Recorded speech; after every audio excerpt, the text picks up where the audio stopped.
Good morning, Greater Latrobe. From the WCAT-TV studio, I'm Jenna Lewis alongside Brianna Vesley. Coming up in today's show, the Sports Mental Health Group is meeting today. Coco Toscano has your 3-day forecast, and our sports reporters share what's new in the world of sports. All this and more on your WCAT-TV news. A sports mental health group will be held today during GL Time Block B. The Journal of Health Psychology research shows the stress experienced by high school athletes has steadily increased in the past 10 to 15 years. This group will focus on promoting healthy coping skills to combat this stress. The Sport Mental Health Group will be held by Senior Cody Weaver and will be held in room C208.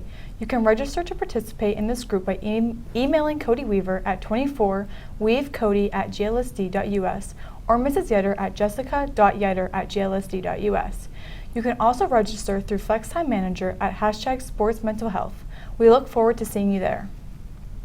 Thank you to everyone who donated the Student Council's Thanksgiving Basket Service Project. Teachers are asked to send all of their donations to the cafeteria today at 1:20. Let's get a check on the weather. We go Coco Toscano for your 3-day forecast.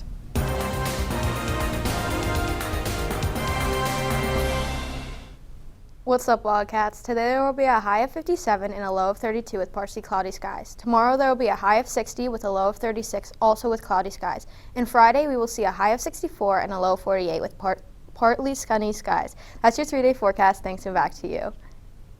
Thanks, Coco. Wondering what's on the menu today? Here's JJ Ambrose with What's Cookin'.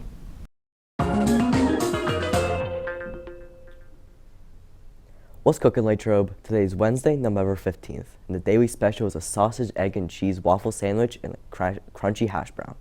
Tomorrow, we have a turkey roast with whipped potatoes and gravy, homemade stuffing, a warm dinner roll, sweet corn niblets, and a holiday candy cookie. The soup of the day is chicken dumpling. That's what's cooking. Thanks, and back to you. Thanks, JJ. Last year, students in the Environmental Club took a stand to limit the amount of waste produced in the cafeteria. Here's reporter Zoe Favada with the updates. Styrofoam trays have created a great amount of waste in our school. The Environmental Club has been working together to make changes in our cafeteria to create a healthy and improved environment. Last year, the Environmental Club took on the long-term project to switch from the use of styrofoam trays to reusable plastic trays. The Environmental Club started thinking about this process about 2 years ago. We thought about it and talked about it for about a full year. Then we had a series of meetings last year with Dr. Benning and Mrs. Burge, our food service director, and then we were able to implement the project this year. With the help of the club and the student body, this project has been a great success. This has really been a student-led project. It all started with our officers in the Environmental Club, as well as our videographer, meeting with Dr. Benning and Mrs. Burge several times last year. Since then, it has expanded to student volunteers. We have a very dedicated group of students from the Environmental Club that go in and wash trays once or twice a week. We also have the help of the freshman focus classes who are doing some tray washing as part of a service project. So it's really been a collaborative effort, and it also has been really supported by the faculty and entire student body in that everyone is making sure that all of those trays are being returned to the cafeteria every day. In addition to this new change in our school, it offers many advantages for the cafeteria. Using reusable plastic trays in our cafeteria offers many advantages over the previous single-use styrofoam containers, such as being more durable and, of course, reusable, preventing a large amount of waste every single day. Although there have been changes made, this project is still ongoing. Well, we are still using some styrofoam in the cafeteria. In the main line, it's still styrofoam trays, so we hope to replace those styrofoam trays with more reusable trays. And ultimately, we hope to replace the plastic utensils being used with metal reusable utensils. Although this project is still in process, the dedication of the Environmental Club to make positive changes has already impacted our school environment. Reporting for WCAT-TV, I'm Zoe Favada.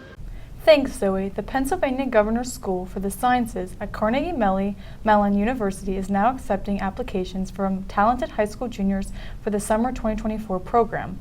This is an intensive 5-week summer residential program that emphasizes cooperative learning and hands-on laboratory research for high school juniors pursuing careers in science and mathematics. Accepted applicants will receive a full scholarship to the program that runs June 23rd to July 27th.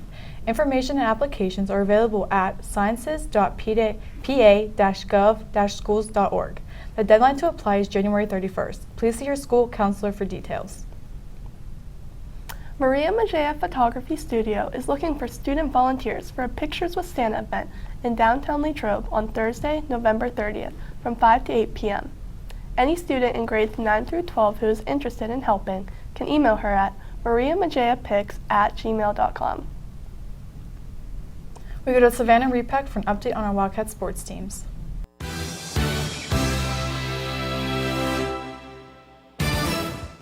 Good morning, Wildcats. Congrats to the 2023 Whippeal Field Hockey All-Stars, senior back Alana Sweeney, senior forward Belle Blasi, junior forward Mia Cinchula, sophomore middle field Julia Macy, and honorable mention sophomore goalie Erin Yolwitz.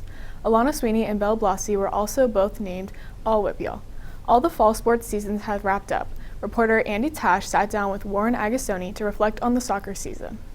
I'm Andy Tash, here with WCAT TV Studios. I'm joined by Warren Agostoni from the boys soccer team. Warren, as a freshman playing on varsity, what do you think you add to this team? I think I had a different element to the team by controlling the midfield pretty well. I heard you had an opportunity to play for an MLS team in Cincinnati. Why do you think it's important to stay in your hometown? I didn't want to move at such a young age, and I'm only 14, and I wanted to stay close to my family.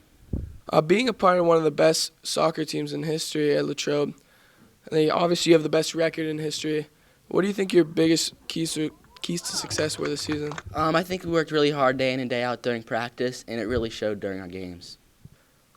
What's it like being on the same field with your brother this year? It truly means a lot because we never really got to play with each other in the past. Thanks, Warren. Good luck on the rest of your season. I'm Andy Tash, here with WCAT TV Studios. That's all for local sports. Now here's Michael Vito with the national sports. Thanks, Savannah. Good morning, Wildcats. Last night, the Pens took down the Blue Jackets by a score of 5-3 to extend Pittsburgh's 5-game win streak. Captain Sidney Crosby recorded his 13th career regular season hat trick, with Eric Carlson and Jake Gensel each notching a goal. That's all for national sports. Thanks, and back to you. Thanks, Michael. All sophomores are reminded that tomorrow, Thursday, November 16th, is Sophomore College Visit Day. You will report to your first period class as normal. AM Tech will report to the cafeteria instead of the tech bus. An announcement will be made as to when all sophomores should report to the auditorium to find your field trip groups. Bring your backpacks with you. Also, please dress for the weather and wear comfortable clothes and shoes. Lunch will be provided, but you may pack a lunch if you prefer. All sophomores will be attending this field trip, unless a parent or guardian contacted Dr. Benning and notified him otherwise. Any questions, please contact Mrs. Yetter.